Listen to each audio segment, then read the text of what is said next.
guys, welcome back to Bibliophile Reads. I'm Courtney and today you're joining me for my 2024 wrap up. I'm filming this on January 1st, 2025, so welcome to the new year.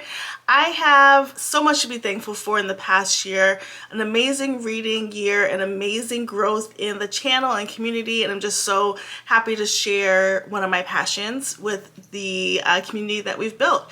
So I am following some end of the year book tag questions that I will respond to, and then I'm going to go into my 2024 goals that I accomplished for reading, as well as setting my 2025 goals. So sit tight, let's get into it.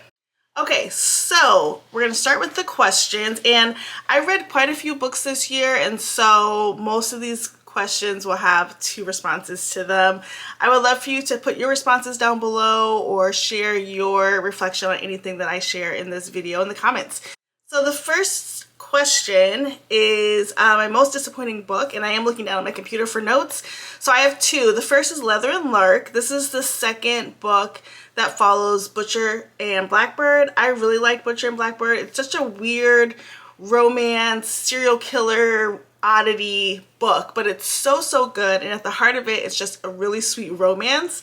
And so going into Leather and Lark, I was really excited and thought it was going to be on the same sort of vein, but it was not. I bought a physical copy and a digital copy hoping to get through it, and I DNF'd it and restarted it twice, and then the third time I just finally DNF'd it. It was not at all what I expected. I kind of heard that too around the internet lately, that it's not what people had expected.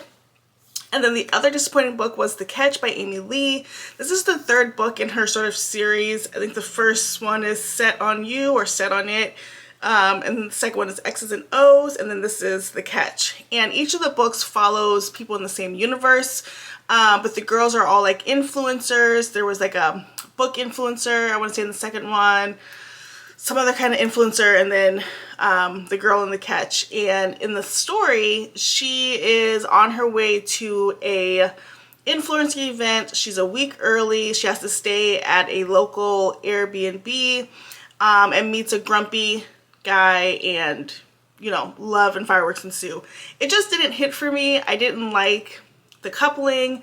I didn't like the grumpy into immediate love. I do not like that trope. Like, if you're gonna be grumpy, it should be like a gradual grumpy, or maybe like we've hated each other since high school and now we're coming around. But this like idea that I hate you one day and the next day I can't stop thinking about you is so unrealistic to me.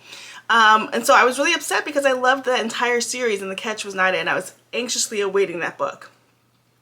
Next up is what was an underdog book. Again, I have 2 of these. The first is Technically Yours. I've talked about this a bit. I picked this up randomly because of the cover and really enjoyed it. It was such a good romance story, and I liked the angle of the woman being in tech and dealing with the politics around that. And then the second book that was an underdog for me was Ready or Not by Kara Bastone.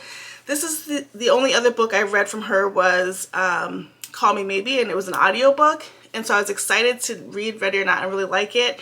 And I liked the way they did the trope of the one night stand where, you know, the main character, she didn't have to fall in love with the guy that got pregnant with her. She was able to find somebody else to connect with. But it also didn't trash the guy that got her pregnant, and so it was just a really great story, but I had no expectations for that book. Okay, next up, what was an overhyped book you read? And this one was easy to pick out, and that is A Novel Story by Ashley Poston. I'll get more into Ashley Poston later on in this questionnaire, but this book was pretty hyped, I think, on BookTube and just like the people that I follow. A lot of people I follow like Ashley Poston's writing, and so I was excited to get it. The cover of the book is amazing, but I just did not love it. I did not like the idea of the story, and I have fundamental issues with the way Ashley Poston writes her magical realism, and so I'll get into that later in one of my other questions, but I did not like that book, and it was surely overhyped. Okay, I have 3 books for this next question, which is what is a book that surprised you? The first is Bye Baby. It was a Book of the Month Club book that I did not pick up, but then I just saw it on Kindle Unlimited. And it's this really interesting sort of psychological thriller in a way, not scary at all, but about 2 longtime friends, and one friend starts drifting away from the other as she gets married and has a child, and the friend who's left behind is holding secrets, and kind of like single white female vibes. I had no context for the author or for the book, and I really, really loved it. Another one that surprised me was Firefly Lane. I've talked about this a bunch, and this is on my list a bunch of times. But Firefly Lane surprised me because I had never read a Kristen Hanna book, although I've heard about them. This is the first year that I read Kristen Hanna book, and it was amazing. And this is the first book that I can remember in my lifetime that made me cry at the end, because I generally don't cry. I can really decipher like words on the page from an emotion, and I can split those up, but that one got me. And then the last one that surprised me, which I know my kids will laugh, is Under Lock and Key by Lana Ferguson. This just recently came out. I picked it up and was so surprised that it was like a paranormal sort of romance. The kids say that on the cover, in the water, there is a reflection of a Loch Ness monster's like feet. I didn't know that. I did not know that the guy in the story is not fully human. I didn't know. I thought his last name was Locke. I don't know. So that surprised me because I was not expecting that. I was expecting just a regular romance and call it a day. So that was really surprising to me. Okay, next up, what's your favorite book couple? This one was kind of hard because I generally just read the books. There's another question that comes next about my favorite main character. Same thing, I just kind of read the books. I don't really fall in love necessarily with a character or a couple. I fall in love with the story. But I did pick from Lost and Lassoed, Teddy and Gus. Now, Lost and Lassoed is the third book in the Rebel Blue Ranch series. You have Done and Dusted, Swift and Saddled, and Lost and Lassoed. I'm not a cowboy romance girl, and I did not love Done and Dusted, but I'm glad I kept going because Swift and Saddled and Lost and Lassoed are so good. But Teddy and Gus were just the cutest couple to me because it was like, what is it, best friend's sister. She's a little bit younger, she's spontaneous, she's like his nanny. The whole vibes were just right. They were such a cute couple. And then sort of in the same vein, my new favorite main character, I kind of put two together, and this is from the Mothman series, Heather and Mothman. I think they are very unique, and I guess they could fall under the favorite couple as well, but Heather being an influencer who's trying to be off the grid. She's so funny because she is definitely influencer-like, and the author is definitely poking fun at sort of these younger influencers. And then Mothman is just a great written character. His family's hilarious too, so I love the books overall. Although I'm still trying to get through book number 3. It's letting me down slightly, but still a great pair of main characters. Next up is a new favorite author you discovered. I think you guys will know. It's Kristen Hanna. Like I said, had heard of her books, but was never really drawn to them. This year I put a really serious emphasis on reading more literary fiction and women's fiction and thrillers, and so picking up Kristen Hanna was on just a random idea, and I did and loved it. I've read now 3 or 4 books in her catalog and really enjoy the way that she writes, and so I'm so glad that I picked her up. Next up is an author that didn't work out for you. Okay, I have 2. The first is Erin Sterling. She wrote Ex-Hex, Kiss Curse, and then this year came out with The Wedding Witch. And each of the books have been mid. And then Wedding Witch was just not it at all. I didn't like it. I wasn't here for it. It just did nothing for me. And so I think I can take her off the list. I'm not a fan. And then, as I mentioned above, Ashley Poston. Guys, I can't do it. I don't like the way she writes magical realism. I really like Rebecca Searle as an author. And if you like Ashley Poston, I would encourage you to read a Rebecca Searle book because she also does sort of these nonlinear timelines and, excuse me, popping in and out of different years, magical realism, and it's done beautifully. There are 0 loopholes, and I feel like when Ashley Poston does it, it's like, what? What are we talking about? Why are we here? How did we get here? Especially when I read 7 Year Slip, I was like, how is it one day I come home and I'm 7 years ahead, and then I come back and I'm not? It just didn't make any sense. And maybe it makes sense to you, and I love that for you, but for me, I can't do any more Ashley Poston. Her book covers are so beautiful, but I can't do it. I can't do it. So when I talk about her book in 2025 when it comes out, you guys comment down below, remind me that I'm not doing Ashley Poston. I can't. It doesn't matter how cute the cover of the book is, I'm not doing it. All right, next up is what is the happiest book you read? And this one was interesting, but I did pick Pumpkin Spice Cafe by Lori Gilmore. I know there's a lot of controversy about this series because some people just think it's a ripoff of Gilmore Girls. Some think it's just not that great. I'm really having a great time with these books. I take them for what they are. They're cheesy. They do kind of rip off Gilmore Girls. And I'm okay with that. But Pumpkin Spice Cafe stood out to me as a 5-star because I think it was just the vibes. I read it at the end of October. I happened to be commuting to a training while I was listening to the audiobook, and then I finished it with my eyeballs, and it was just so cozy to me. The leaves were changing because I live in Minnesota. The weather was right. It was just like everything lined up for me to enjoy that book atmospherically, and I really enjoyed the characters. I will say it was hard for me to get into when I was reading it at first because there were so many things happening, but starting on audio helped me get into the town, and then I was able to like move forward. So I'm on book 3, I'm waiting for book 4, I'm here for it. Next up is what was the saddest book you read? And I think this again has to be Firefly Lane. Like I said, I cried at the end of this. The friendship between the girls in the story was so amazingly written. And even their conflicts were. I don't want to give anything away, but it was so, so good. Unfortunately, I'm not going to the second book. I think I talked about before that I was going to go into the second book, but I can't do it because I started it, and without spoiling the end of the first book, the second book kind of picks up where the first one left off, and it's just not my vibe. Those aren't the type of books that I read, and so I had to DNF it. I'm not going to come back to it. I actually donated it. Well, actually I gave it to Half Price Books, and they gave me a nice chunk of change for it. So I'm not going to read it. Okay, next up, the most frustrating book you read. This one's funny. I picked Margot's Got Money Troubles. Now, I did end up rating this 4 stars because I really did enjoy it. However, it was so frustrating to me because like nothing went right for this girl. Like literally nothing positive happened for Margot throughout the entire book. She's struggling. She has 0 ups. Like at the end I was like, really? Another thing? It just kept piling on. So good, but frustrating. And then the next question, I don't have an answer to, but I'm gonna put it here anyway in case you want to answer. The best book adaptation of the year. I generally don't jump into the adaptations. I am a very much like read the book type person. The only adaptations that I do watch frequently would be the Harry Potter ones, but I am still watching the Harry Potter series talking about how good the books were and how wrong they got it. So I don't always go to the series or adaptation. Okay, next up is favorite cover of the year, and I chose It's Elementary by Elise Bryant. This book is vibrant. It's got that beautiful blue cover, and it is sort of in contrast to the content of the book.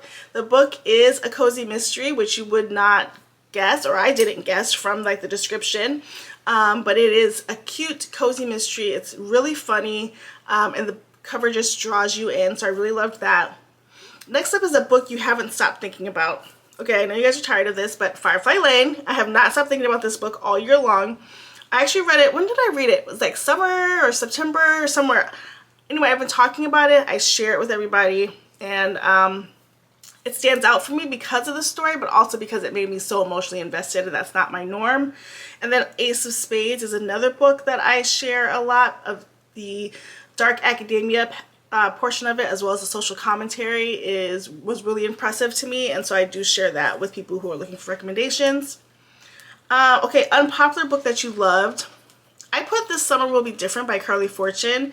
I liked it. I know a lot of people did not, and a lot of people are starting to say they're not going to read Carly Fortune books anymore, but I actually like her writing, and I'll probably reread this book because a lot of times I, like most of us, go a little bit fast on the books that we're waiting to get to. And since people like Emily Henry and Carly Fortune only do books like once a year, when they come out, I'm just like devouring it so quickly that I often forget some of the key points or how good it really was. And so I really liked it though. I do remember that. Okay, the book you thought you'd love but didn't. I would say The Good, the Bad, and the Aunties. This is by Jesse Q. Sutanto. And I've read most of that series. I think this is like the third or fourth book in the series, and it just didn't hit. I read it at the beginning of the year. I probably couldn't tell you anything about it except that I didn't love it. Next up is a book with the most unique concept you read this year, and I'm going to shout out Expiration Dates by Rebecca Searle. As I mentioned, Rebecca Searle is an amazing author who does non-linear timelines as well as magical realism, and she does it in a really good way, in my opinion. In this book, we follow our FMC who, for as long as she can remember, has received these mysterious notes that will have a man's name on it and an end date. And it comes to be that that's who she ends up dating, and the end date is like when they'll break up. And so she knows the course of the relationship and like how long it's gonna go. And then she gets a note with a name with no expiration date on it. And so she thinks this is the person that she's going to marry. And we go through not only going back in time with the other people that she's dated and their expiration dates and why it happened, but also her sort of forcing this new relationship because, you know, without a date, she's assuming this person's her soulmate, and the twist at the end is really, really good. All right, the book you read this year that you would reread, and this is the last question, and I think this is kind of an answer that I shared already, but I would reread any of my auto-buy author books. I'm trying to reread Funny Story. I wanted to read it by the end of 2024, but didn't get to it. But as I mentioned, we often read these books so quickly, not only to share our thoughts with you guys in the community, but also because we're like hungry for these books and these authors. And so anytime I'm reading one of those books quickly and I'm in a lull, I would love to reread them, and sometimes I do. So those are the questions for the end of the year book tag. So now let's get into my 2024 goals. I'm gonna pull up Goodreads. It's so funny, I feel like at the end of the year, Goodreads always glitches because everybody's on it. Okay, this is what I pulled up as of last night. I did finish one last book last night, which was Mad Honey. I gave that 4 stars. It was so good. The twist in it was phenomenal. My only reason it didn't get a 5 is that it is very wordy. Not lengthwise, like it's a 400+ page book, which okay, but each page is so dense with words and explanations and descriptions that it was just a little bit too much for me, but the book is phenomenal. I highly recommend it. That's by Jodi Picoult.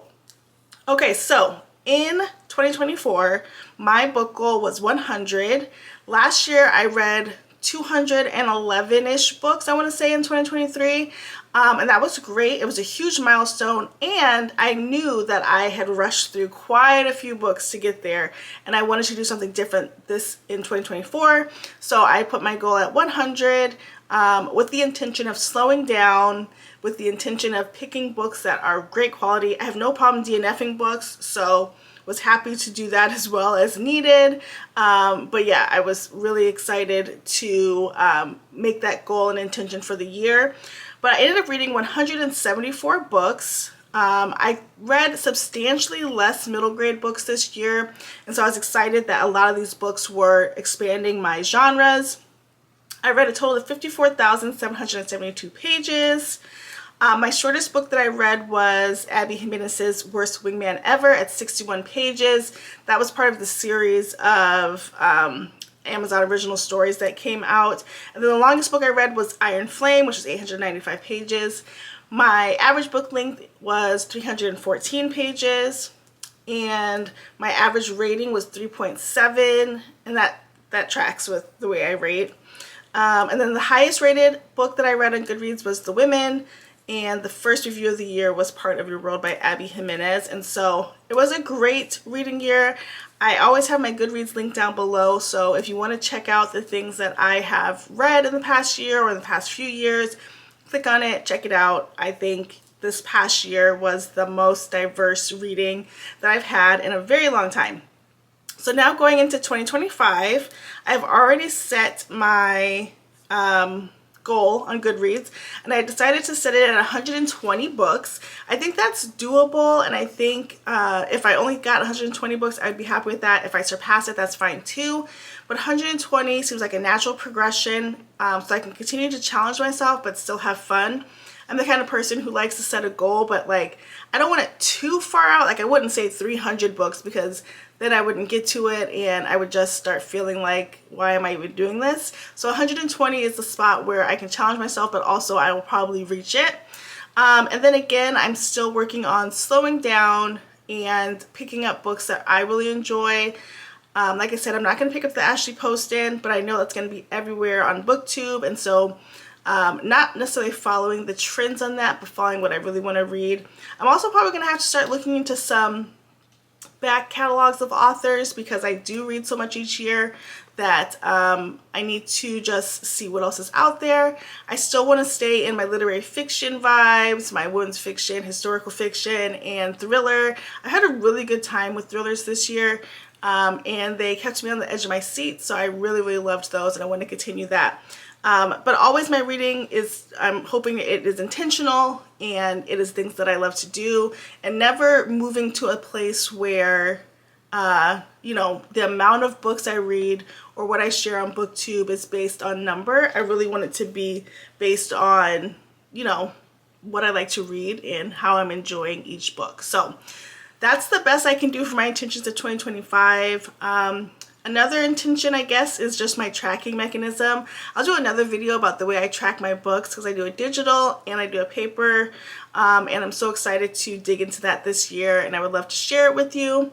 But yeah, that is my 2024 in a nutshell of reading. It has been a great year. Like I said, we've built this amazing community. I'm looking forward to more interactions with you guys in the comments, and creating more content that feels authentic to me and things that you like.